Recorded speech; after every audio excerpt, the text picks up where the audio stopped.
நம்மை ஆண்டவருடைய திருக்கரங்களிலே ஒப்பு கொடுப்போம். வார்த்தையை கேட்டும் அது பிரகாரம் நான் தவறு இழத்திருந்தால் என்னை மன்னியும்.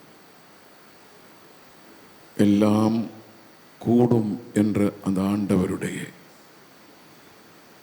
வார்த்தையை நாம் ஒருவேளை சில நேரங்களில் மறுதலித்திருந்தால் மன்னிப்பு கோருவோம்.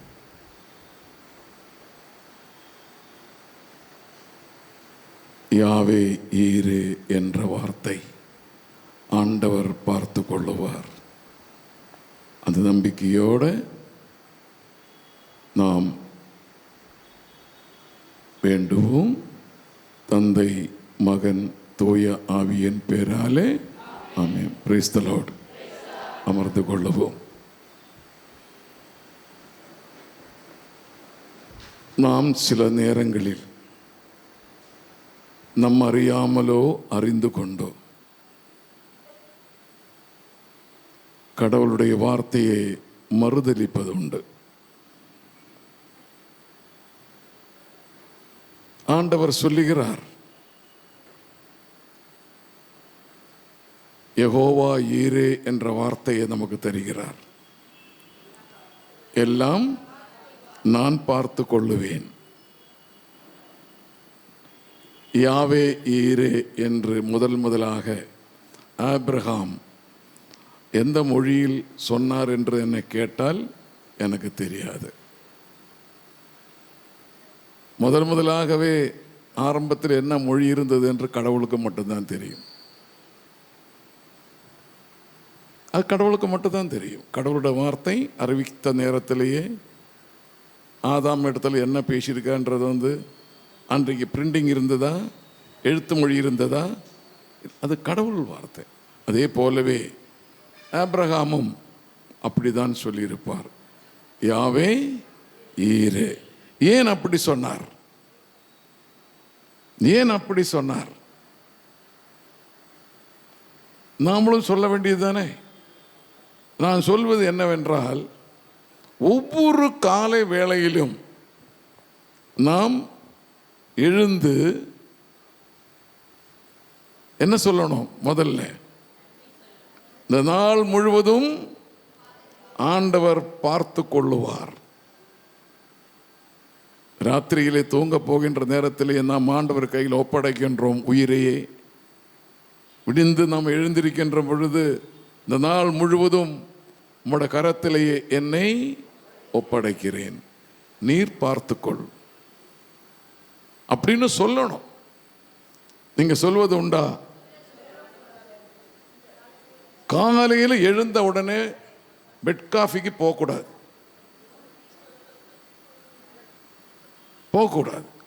கிச்சன் ஆண்டே போகக்கூடாது. அது சகோதரிகளாக இருந்தாலும் சகோதரனாக இருந்தாலும். சகோதரர்களும் கிச்சனுக்கு போகாங்கல்ல. மனைவி படுத்து தூங்குற நேரத்தில் கணவன் போய் டீ போட்டு கொண்டு அவங்களுக்கு கொடுப்பாங்களா இல்லையா? எங்கள் வீட்டில் அப்படி இல்லைங்கிறீங்களா? எங்கள் வீட்டிலலாம் அப்படி கிடையாதுங்க. நாங்கள் தாங்க டீ கொண்டு கொடுத்து அங்கே வீட்டுக்காரர் எழுப்புவேன் அப்படின்றான் பாரு. வீட்டுக்காரங்க டீ போட்டு கொடுத்துட்டு பொண்டாட்டி குடிக்க மாட்டாங்களா? அதானே பார்த்தேன். ஆமென், ஹல்லேலூயா. அது அன்புங்க, அடிமை இல்லை. ஆண்டவர் சொல்வது என்ன? நான் பார்த்து கொள்ளுவேன். அவரிடத்தில் விட்டு கொடுத்தால் யாவே ஈரே, யெகோவா ஈரே. ஆபிரகாம் அந்த இடத்திலேயே அதுக்கு சொல்வதற்கு முக்கிய காரணம், தன்னுடைய ஏக மகன் 25 ஆண்டுகள் காத்திருந்து வாக்குறுதி பெற்ற அந்த மகன் 75 வயதிலேயே வாக்குறுதி தருகிறார், நீ ஒரு குழந்தையை பெற்றெடுப்பாய். ஒரு நாள் 2 நாள் அல்ல, ஒரு வருஷம் 2 வருஷம் அல்ல. அந்த வாக்குறுதியை நம்பி இருக்கக்கூடிய ஆபிரகாமும் சாராயும் காத்திருந்து எத்தனை ஆண்டுகள்? 25 ஆண்டுகள். நாம இருந்தால் அடைய போயா, ஒரு வருஷம் முடிஞ்சு போச்சு, 2 வருஷம் முடிஞ்சு போச்சு, 3 வருஷம் முடிஞ்சு போச்சு, 4 வருஷம் முடிஞ்சு போச்சு, 8 வருஷம் ஆச்சு, 10 வருஷம் ஆச்சு, இன்னும் ஒரு பூச்சி காணா வயிற்றுல. நான் கேள்விப்பட்டது நான் சொல்கிறேன், ஒரு அம்மா சொன்னது தான் நான் சொல்கிறேன். அவன் வயிற்றுல ஒரு பூச்சி கூட வளராதான். 15 வருஷம் ஆயிடுச்சு, கல்யாணம் ஆயிடுச்சு, இன்னும் என்ன பூச்சி வளர போகுது? நாக்கு பூச்சி தான் வளரணுமா? 18வது வருஷத்திலேயே அந்த சகோதரி ஒரு குழந்தையை பெற்றெடுத்தாள். திருமணமாகி 18 ஆண்டுகளுக்கு பிறகு இங்கே சென்னையில் தான் இருக்கிறார். நான் அவருடைய பேரோ அவருடைய பதவியோ வெளிப்படுத்த விரும்பவில்லை. கண்ணீரோடு வேண்டினார்கள், என் கர்த்தர் பார்த்து கொள்ளுவார். இன்று அந்த மகன் ஒரு லாயராகவே வந்துவிட்டார், வக்கீலாகவே வந்துவிட்டார். அதுவும் கடவுள் பார்த்து கொள்வார். ஆபிரகாம் அந்த நம்பிக்கை, அந்த மகன் கேட்கிறான், பலியிடுவதற்காக மேடை அமைத்து வச்சிருக்க பலிபீடம் தயாராய் அதில் விறகும் எரிக்க வேண்டிய பொருள்களும் வைத்திருக்கிறீர். பலிப்பொருள் எங்கே? ஆடு எங்கே? அந்த இடத்திலேயே ஆபிரகாம் சொல்லுகிறார், யாவே ஈரே, அவர் பார்த்து கொள்ளுவார். தொடக்க நூலில் 22ஆம் அதிகாரம் 7ஆம் வசனம்.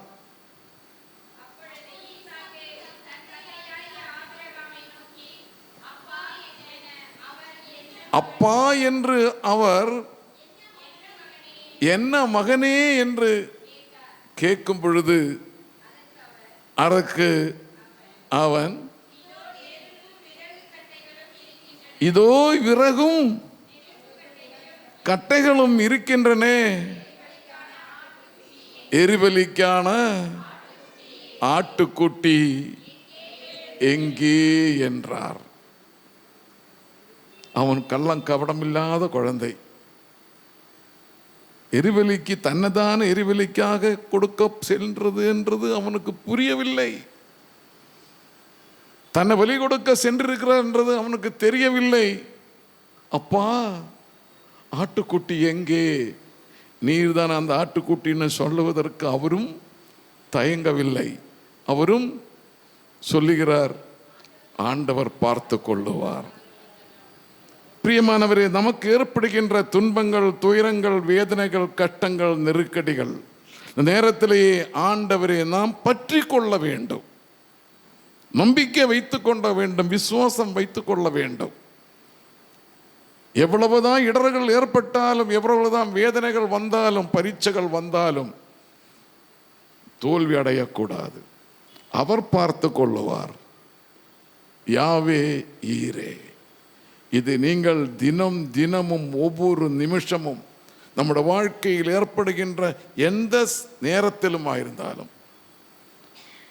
ஸ்டவ்வில் பற்ற வைக்கும் பொழுது அது ஒரு வேளை எரியாமல் இருந்தா கூட, பால் கொதிச்சு பொங்கி அதில் விழுந்தா கூட சபிக்க கூடாது. ஆண்டவர் பார்த்து கொள்ளுவார். அது கூடாத காரியம்தான், ஆனாலும் பொங்கி பொழிஞ்சிருச்சு. ஆனாலும் நாம் ஆண்டவரிடத்திலேயே, ஆண்டவரை நீ பார்த்துக்கொள், இது மேல் வராமல் சிறிய விபத்து ஏற்படுத்தி அடையாளம் காண்பிக்கும் பொழுது சில பேர் சொல்லுவார்கள், பரவாயில்லை, பெரிய ஆபத்து ஏற்பட வேண்டிய நேரத்திலேயே ஒரு சிறிய விபத்தினாலே நான் தப்பித்து கொண்டேன்.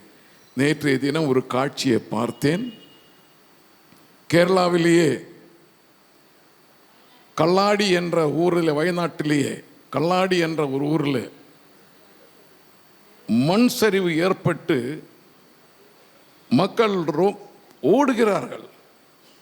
ஒரு பஸ் கவிழ்ந்து விழுகிறது, ஒரு லாரி அப்படியே ஒழுகி வருகிறது. ஒரு கணவனும் மனைவியும் அந்த கையை பிடிச்சுக்கிட்டு ஓடுற அந்த ஓட்டத்திலேயே அந்த லாரி இப்படி வந்த லாரி இப்படி வந்து நிற்க, அந்த மண் அப்படியே நிற்க, அந்த கணவனும் மனைவியும் கீழே விழுந்து அந்த மனைவியினுடைய பாதி உடம்பு மண்ணிலேயே புகுந்து போச்சு. அந்த கணவன் எழுந்து அந்த மனைவியை கையை ரெண்டும் பிடிச்சு இழுத்து எழுப்பி 2 பேரும் பொடிநடையாக நடந்து போகிறார். அந்த காட்சியை பார்த்த உடனே இன்று தம்பதிகளுக்கான தியானத்தை வைத்திருக்கக்கூடிய அருமையான சாட்சியம். தன் கணவன் அந்த மனைவியை பாதுகாக்க வேண்டும் என்பதற்காக கையை பிடிச்சு அந்த கொடிய அந்த மண் சரிவிலேயே அவர்கள் இழுத்து கொண்டே வருகின்ற காட்சி நீங்கள் டிவியிலே பார்த்திருப்பீர்கள். எல்லா டிவியிலும் காமிச்சாங்க. எங்கள் வீட்டு டிவியில் காணலைன்னு சொல்லக்கூடாது. தெலுங்கில், ஹிந்தியில், தமிழில், மலையாளத்தில் எல்லா டிவியிலும் போட்டு காமிச்சான். ஒரு அற்புதகரமான நிகழ்ச்சி. இன்றைய தியானத்தினுடைய பொருள் அதுதான். ஆண்டவரே அவர் பார்த்து கொள்ளுவார் என்றதை நாங்கள் நம்புகிறோம். என் கணவனே அவர் பார்த்து கொள்ளுவார், என் மனைவியே அவர் பார்த்து கொள்ளுவார். அல்லேலூயா, அல்லேலூயா, அல்லேலூயா. அந்த இடத்திலே அந்த மகனுடைய வேண்டுதல், அந்த மகனுடைய கேள்வி, அந்த தந்தையின் வேண்டுதல், ஆண்டவரே நீ கொடுத்த பணியை நான் பூர்த்தி செய்ய போகின்றேன், நீ கொடுத்த அந்த பணியை நான் பூர்த்தி செய்ய போகிறேன், என் அருமைய மகனை வெட்டி அவனை பலியிட போகிறேன் என்ற மனதிலேயே அது அந்த ஆண்டவருடைய உள்ளத்திலேயே தட்டிச்சு. அந்த ஆண்டவர் சொல்கிறார், நிறுத்தும், போதும். தோ அந்த முள் செடிகளுக்குள்ள ஒரு ஆடு கொம்பு மாட்டி கிடக்கிறது, அதை பிடித்து பலியிடு. அவர் பார்த்து கொள்வாரா? யாவே ஈரே, யெகோவா ஈரே, இதுதான் நம்முடைய வாயிலிருந்து வரணும். எந்த கட்டத்திலும் சரி, இக்கட்டான எந்த நிலையிலும் சரி, யாவே ஈரே, யெகோவா ஈரே, ஆண்டவர் பார்த்து கொள்ளுவார். இங்கே நமக்கு நம்முடைய பிரச்சனைகளுக்கு எல்லாமே கர்த்தர் பொறுப்பேற்று கொள்ளுவார் என்று வேதத்தில் எழுதியிருக்கு. நாம் எவ்வளவுதான் முயற்சி செய்தாலும் வெற்றி பெறாத நேரங்களிலேயே, கைக்கு எட்டாத நேரங்களிலே, சில பேர் சொல்லுவார்கள் கை கெட்டியது, கை கெட்டியது. அப்போ அதனுடைய விரக்தி தானே, அது ஒரு விரக்தி தானே. அந்த விரக்தி எப்படி வந்தது? ஆசைப்பட்டது. அது ஆசைப்பட்டது, அதிகமாகவே ஆசைப்பட்டது. கை கெட்டிருச்சு, வாய் கெட்டவில்லை. இது ஏதோ சதி, இது ஏதோ சதி, யாரோ செய்தது. உடனே யாரோ செய்தது. இப்படி கற்பனை உலகத்திலேயே வாழ்ந்து நம்மையே ஒவ்வொரு நாளும் அழித்து கொண்டிருக்கிறோம். அந்த இடத்திலேயே அந்த மனம் இப்படி சொல்லியிருந்தால், யாவே ஈரே என்று சொல்லியிருந்தால், ஆண்டவர் ஆசீர்வதிப்பாரா இல்லையா? இரட்டிப்பாகவே ஆசீர்வதிப்பேன். நீ என்னாண்டு சரணம் அடைந்து விட்டால் எனக்கு வேற வழி இல்லை என்று, ஆண்டவரே உம் பாதத்திலே நான் விழுந்து கிடக்கிறேன் என்று சொன்னால், அந்த ஆண்டவர் அந்த பாதத்தை நீக்குவாரா? இன்னும் அருகாமையில் வரமாட்டாரா? வரமாட்டாரா? நம்மை தொடமாட்டாரா? தூக்கி நிறுத்துவாரா? நம்முடைய லட்சியம் நிறைவேறும் வரையில் அவர் நம்மோட கூட இருப்பாரா? அதுதான் அர்த்தம், யாவே ஈரே, நான் பார்த்து கொள்ளுவேன். நான் பார்த்து கொள்ளுவேன் என்று சொன்னால் நாம் முழுமையாகவே நம்ப வேண்டும். அல்லேலூயா, அல்லேலூயா. பிலிப்பியர் திருமுகம் 4ஆம் அதிகாரத்திலேயே 6ஆம் வசனம் என்ன சொல்லுகின்றது பாரு. பிலிப்பியர் திருமுகம் 4ஆம் அதிகாரம்,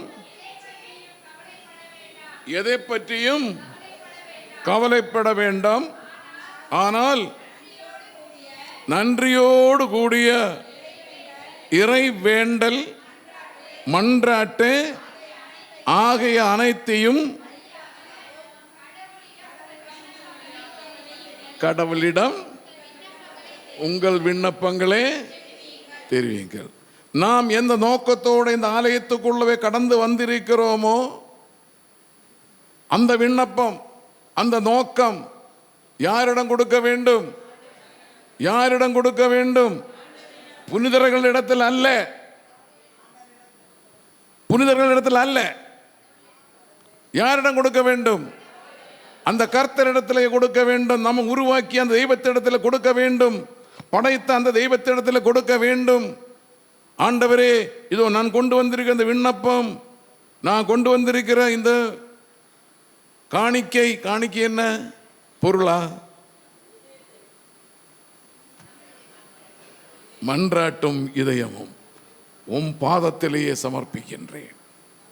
அந்த இரக்கமுள்ள ஆண்டவருடைய பாதத்திலே சமர்ப்பிக்கும் பொழுது இரக்கத்தோடு நம்மளை பார்ப்பார். இரக்கத்தோடு நம்மளை நோக்குகின்ற அந்த தெய்வம் நம் மீது இரக்கம் பொழியும். அப்பொழுது அந்த அர்த்தம் பூர்த்தியாகிவிடும். யாவே ஈரே. சொல்லுங்க எல்லாரும், யெகோவா ஈரே. எப்படி சொல்லிக்கொண்டே இருக்கணும். அல்லேலியான்னு சொல்றோம், நம்ம அல்லேலியான்னு சொல்றோம், ஆமேன்னு சொல்றோம். இந்த பிரசங்கத்திலேயே, இந்த சொற்பொழிவிலேயே நீங்கள் யாவே ஈரே, யெகோவா ஈரே அப்படின்னு பதில் சொல்லணும். சரியா? நீ மாற்றக்கூடாது. நான் சொல்லி தந்து நீங்கள் சொல்லக்கூடாது. நீங்கள் பாட்டுக்கு சொல்லிவிடுங்க, அது ஒன்றும் பிரச்சனை கிடையாது. சொல்ல எந்த நேரத்துக்கு சொல்லணும், எந்த நேரம் சொல்ல வேண்டான்றது நீங்கள் தான் முடிவு எடுத்துக்கணும். ஆமென் சொன்னேன். அடுத்தது என்ன சொல்கிறாருன்னா, 1 பேதுரு 5:7 உங்களுடைய கவலைகள் எல்லாம் ஆண்டவரிடம் விட்டு விடுங்கள், ஏனெனில் என்ன இது? இப்பதான் சொன்னாங்க மனைவி மீதே கணவனுக்கு கவலை, கணவனுக்கு மனைவி மீது கவலைன்னு சொன்னாங்க. இப்ப வேற 3வது ஒன்று சொல்லுன்றது. சொல்லி முடிக்கிறதுக்குள்ளவே 10-15 நிமிஷம் தான் ஆகுது. மனைவிக்கு யார் மீது கவலை? கணவனுக்கு யார் மீது கவலை? இங்க என்ன சொல்றாங்க? இங்க என்ன சொல்றாங்க? நான் உண்மை குறித்து கவலைப்பட்டு கொண்டிருக்கிறேன். அதாவது அந்த கணவனும் மனைவி மீதும் அவர் கவலைப்பட்டு கொண்டிருக்கிறார். ஆமென், அல்லேலூயா. யாவே ஈரேன்னு சொல்லணும். நான் வேணும்னு தான் சொன்னேன், நான் வேணும்னு தான் சொன்னேன். நீங்கள் சொல்லுவீங்களா இல்லையான்னு தெரிஞ்சுக்கிறது டெஸ்ட். ஊசி போடுறதுக்கு முன்னே டெஸ்ட் ஊசி போடுவீங்களா இல்லையா? நான் சொல்லி முடிச்சுட்டு முதலாக அதை சொல்லும்போது நீங்கள் என்ன உஷாராக இருக்கணுமா வேண்டாமா? உஷார் இல்லை, உஷார் இல்லை, விழிப்பா. கரெக்டாக சொன்னீங்க சகோதரி, விழிப்பா இருக்கணும். அல்லேலூயா.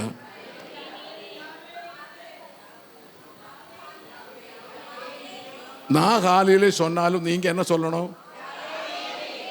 அதான் நான் சொல்றேன். நான் சொல்றது நீங்க திருப்பி சொல்றதுக்காக அல்ல. திருப்பி திருப்பி என்ன டெஸ்ட் பண்ண வைக்காதீங்க. அடுத்தது என்ன சொல்றார் தெரியுமா? மத்தேயு நற்செய்தியிலேயே 28ஆம் அதிகாரத்திலேயே 20ஆம் வசனம். இதுக்கு 2 வசனத்துக்கும் ஈக்குவலாகவே எழுதப்பட்டிருக்கும்.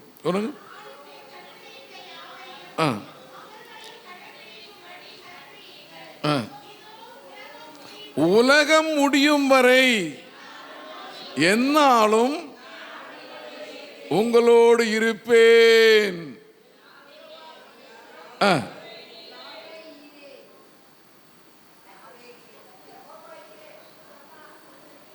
நல்ல உஷாரான கேசுங்க. உலகம் முடியும் வரையிலும் நான் என்னாலும், அதனுடைய அர்த்தம் என்ன? நான் எல்லாம் பார்த்து கொள்ளுவேன் என்று சொல்வதற்கு பதிலாகவே என்னாலும் நான் உம்மோடு இருப்பேன் என்று சொன்னால் நாம் கவலைப்படலாமா? அந்த பேதுரு சொன்ன மாதிரியே கவலைப்பட்டுட்டு என்ன பிரயோஜனம்? பிலிப்பியர் திருமுகத்தில் சொன்னது என்ன? இப்படி எல்லாம் சொன்னாலும் நான் கவலைப்பட்டு கொண்டு தான் இருப்பேன். தினம் தினமும் வாசிக்கிறோம். வாசித்து புத்தகத்தை மூடி வச்சாலும் நமக்கு திரும்பும்போது கவலையோட தான் இருப்பான். இந்த புத்தகத்தை வாசிச்சு இந்த பிலிப்பியர் திரும்பமாக இருந்தாலும், இந்த பேதுரு திரும்பமாக இருந்தாலும், இந்த மத்தேயு செய்தியா இருந்தாலும் அதெல்லாம் வாசிச்சுட்டு இந்த பக்கம் திரும்பும்போது மறுபடியும்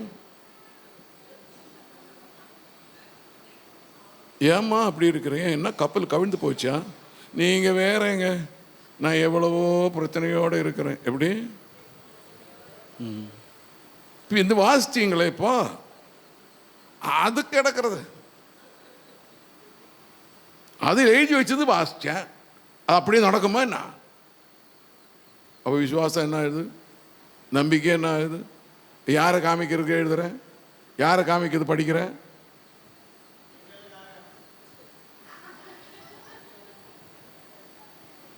பார்த்தீங்களா?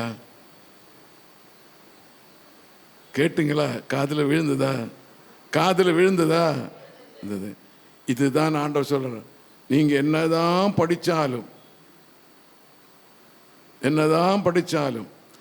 அந்த காற்றும் கடலும் கொந்தளிக்கிற நேரத்திலேயே ஆண்டவர் ஒரு வார்த்தை சொன்னார், நம்பிக்கை குன்றியவர்களே என்று சொன்னார். அதுக்கு பிறகுதான் கடலையும் காத்தையும் அடிக்க. இதுக்குள்ளே படுத்து கிடக்கிறவன் நான் யாரு? அப்படி இருந்து நீ ஏன் வெத்தளிக்கிற, ஏன் கவலைப்பட்டு கொண்டு குதிக்கிற? நீ கவுதிச்சான படகு கவிழ்ந்துட்டு போயிருமா இல்லையா? படகுல ஏறி உட்காரும் போது என்ன சொல்லுவாங்க? அப்படியே அமைதியா உட்கார சொல்லுவாங்களா இல்லையா? படகுல ஏறி நின்றுட்டு நீங்க டான்ஸ் ஆடிட்டான்னு என்ன ஆகும்?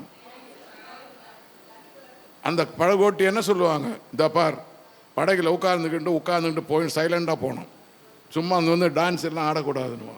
நீ டான்ஸ் ஆடுறா, அதுக்கு ஏற்றபடி நான் இது பண்ண முடியாது. சொல்லுவாங்களா இல்லையா? அந்த கப்பல் யார் தூங்கிட்டு இருக்கிறான்? அந்த படகுல யார் தூங்கிட்டு இருக்கிறான்? ஏசப்பா தூங்கிட்டு இருக்கிறேன்னு சொன்னாக்க நம்ம வீட்டில் யார் இருக்கிறான்? நம்ம வீடு ஒரு படகு தானே, ஒரு கடலிலே போகின்ற ஒரு படகு போல தான் நம்ம வீடு இருக்கிறது. அந்த வீடு ஆடிக்கொண்டு தான் இருப்பேன் இல்லையா? அப்படியே நிற்குமா? வீடு ஆடாது. வீட்டில் உள்ள உருவங்கள் ஆடுமா ஆடாதா? நல்ல வேளை பிரதர், வீடு ஆடுறதுன்னா நாங்கள் எப்படி பிரதர் நிம்மதியாக இருக்க முடியும்? வீடு ஆடலைங்க, அதில் இருக்கிறவங்க ஆடுமா ஆடாதா? அந்த ஆட்டம் தான் வேண்டான்றாங்க. யாரு அந்த ஆட்டம் வேண்டான்னு சொல்றது? யாரு? அதுதான் யெகோவா ஈரே. யெகோவா அவர் என்ன சொல்றாரு? நம்பிக்கை கூன்றியவர்களே. இந்த 3 வசனத்தையும் படிச்சுட்டு ஏம்மா இப்படி உட்காந்துக்கிறேன், நீங்க வேற, நான் எத்தனையோ கவலையோட உட்காந்துட்டு இருக்கிறேன், எத்தனையோ கவலையோட உட்காந்து. நீ கவலையோட உட்காந்து நீ கவலைப்பட்டேன்னு சொன்னா இங்கே நடக்க போகிறதா? நான் இங்கே எதாவது நடக்க போகிறதா? என்ன தூக்கம்தான் போகும். கவலைப்பட்டா தூக்கம் போகுமா போகாதா? சில பேர் கவலைப்பட்டு தூங்குவா.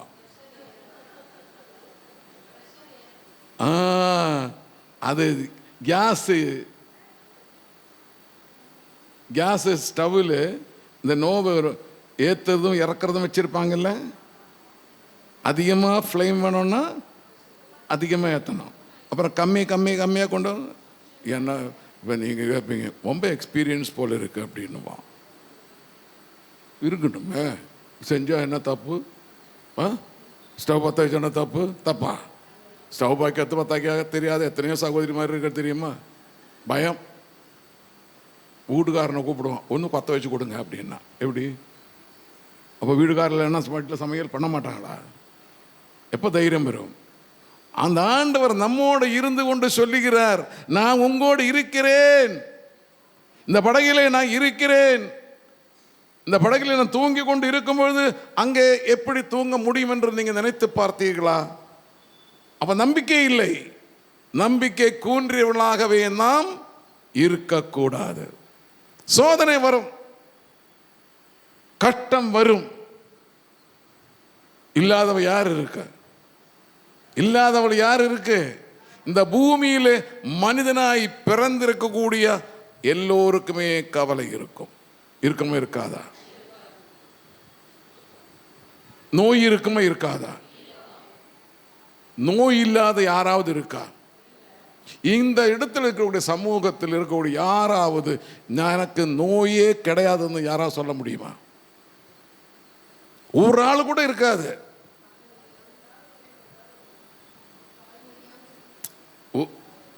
சாதாரணமாக என்ன சொல்லுவான்? ஐயோ, காலை எழுந்திரிச்ச உடனே ஒரு பாரமாக இருக்குது. என்ன பாரம்? காலையில் எழுந்திரிச்ச உடனே பாரமாக இருக்குது. என்ன கிச்சனை பார்க்குறோம், இன்னும் எவ்வளோ பாத்திரம் கழுக வேண்டி இருக்கு. அதெல்லாம் கழுகி எல்லாம் வச்சுட்டு பண்ணி எல்லாம் பார்த்துக்குள்ள பிள்ளைங்க ஸ்கூலுக்கு போகிற பிள்ளைங்க இருப்பாங்க. அவங்கள குளிப்பாட்டணும், அந்த புத்தகம் எடுத்து வைக்கணும், அது வைக்கணும், இது வைக்கணும். ஒரு மிஷின் பாரு வேலை செய்வான். வேலை செஞ்சு அதுக்கப்புறம்தான் அது முடியும் போதும் பாரம் இறங்கும் இல்லையா? அது வரைக்கும் என்ன இருக்கும்? சுமை இருக்கும், பாரம் இருக்குமா? இருக்குமா இருக்காதா? ஆனால் நம்ம ஆண்டவர் சொல்லுகிறார், எவ்வளோ சுமை இருந்தாலும், எவ்வளவு சுமையோடு வந்தாலும் அந்த சுமையை என்னிடத்தில் இறக்கி வை, அந்த பாரத்தை என்னிடம் இறக்கி வை. அப்பொழுது உனக்கு ஆறுதல் கிடைக்கும், அப்பொழுது உனக்கு சமாதானம் கிடைக்கும். நான் சமாதான தூதர் மாத்திரமல்ல, சமாதான தேவனாக இருக்கிறேன். தூங்குறீங்களா?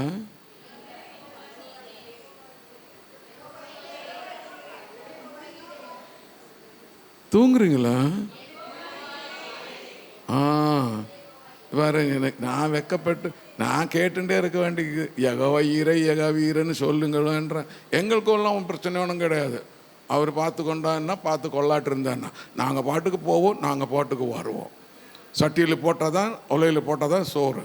நாங்கள் தண்ணி வச்சு அரிசி போட்டு சோறாக்கிறோம். அவர் செய்ய போகிறாரு. சிந்தனை எப்படி போகுது பாரு. ஒரு செகண்ட் அவர் கண்ணை மூடிட்டானா என்ன ஆகும்? என்ன ஆகும்? முடிஞ்சு போச்சு, முடிஞ்சு போச்சு. அகங்காரம் என்பது நம்மில் இருக்கவே கூடாது. நான் என்ற அந்த கர்வம் இருக்கவே கூடாது. எல்லாம் அவரே, எல்லாம் யாவே.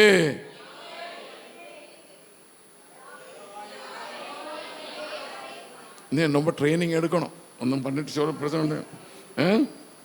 திருப்பாடல் 38, 32 இதெல்லாம் சொல்றதுக்கு நேரம் இல்லை, இருந்தாலும் டக்குன்னு முடிச்சிருவோம்.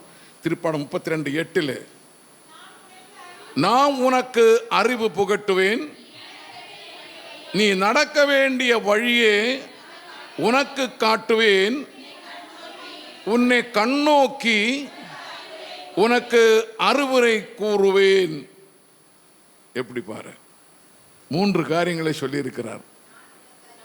நான் உனக்கு, அப்ப நமக்கு அறிவு இல்லைன்றது ஒத்துக்கணும் இல்லையா?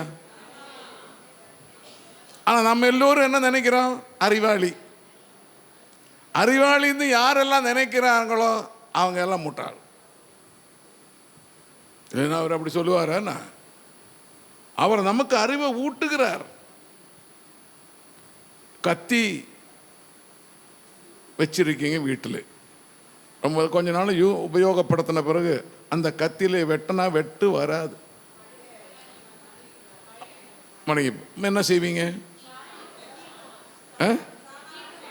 தீட்டணும். சாணி பிடிக்குதா? சாணியா?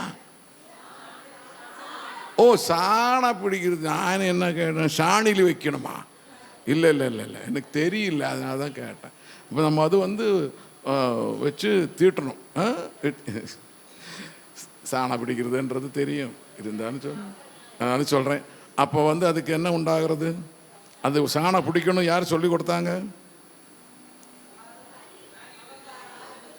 ஒரு அடையாளம் மூலமாகவே நமக்கு அது வெளிப்படுகிறது.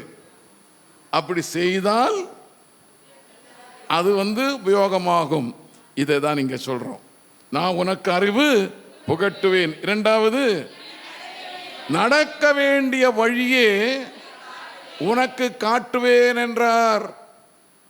நாம் நடக்க வேண்டிய வழி, எந்த வழியிலே நாம் நடக்கணும்? எந்த வழியில் நம்ம நடக்கணும்?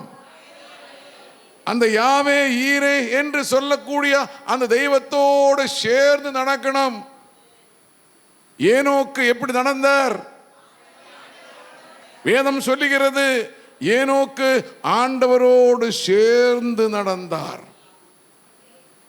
அந்த ஏனோக்கை முதலாகவே எங்கே எடுத்துக்கொண்டு சென்றார் ஆண்டவர் தெரியுமா? தெரியுமா?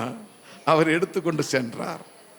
அவர் எடுத்துக்கொண்டு சென்றார். பிரியமானவரே, நம்மையும் ஆண்டவர் எடுத்துக்கொண்டு செல்லணும். நம்மையும் ஆண்டவர் எடுத்துக்கொண்டு செல்லணும். அவர் நம்ம செல்ல வேண்டியதா என்னவா சொல்லுவாங்க? உரிமை பேறு பெற்றவர்கள். அல்லேலூயா.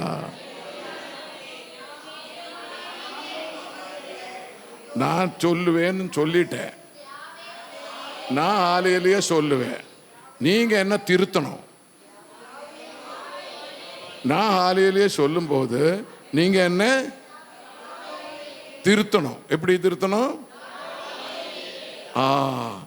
மூன்றாவது என்ன சொல்கிறாரு?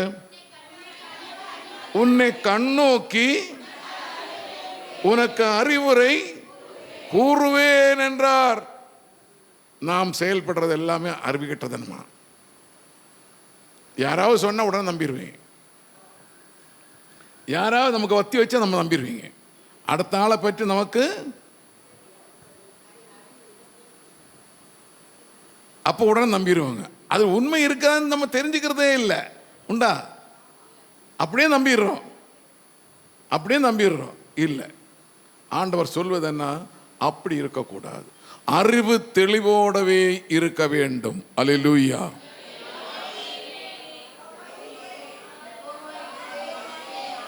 அப்போ நான் ஒன்று சொல்கிறேன். இப்போ நான் என்னையே அது மாதிரி யாவேன்னு சொல்ல வைக்கணுன்றீங்க. உங்கள் வாயில் வந்தால் தான் நாங்கள் சொல்லுவேங்கிறீங்களா? யாவே ஈரே. நான் கொஞ்சம் கடுமையாக சொல்கிறேன். யாவே ஈரே, யெகோவா ஈரே. அல்லேலூயா.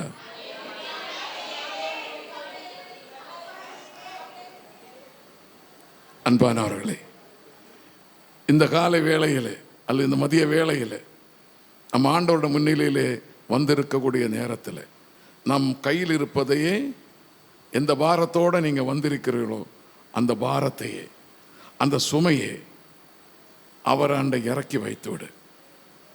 பிறகு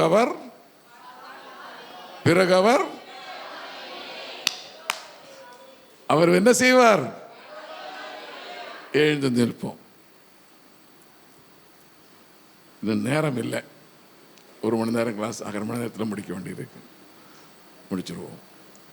ஒரு நிமிஷம் கண்களை மூடி அந்த ஆண்டவருடைய திரு சன்னிதானத்திலே நின்று கொண்டு, நான் கொண்டு வந்த சுமை நான் இப்போது இறக்கி வைப்பதற்காக என்னை பலப்படுத்த ஆண்டவரே. உம்மிடம் விட்டு நான் செல்லும் பொழுது எந்த சுமையும் இல்லாமலே நான் செல்வதற்கு என்னை ஆசீர்வதியும் என்று சொல்லி கரங்களை உயர்த்தி பிடித்து 3 முறை யெகோவா ஈரே என்று சொல்லணும்.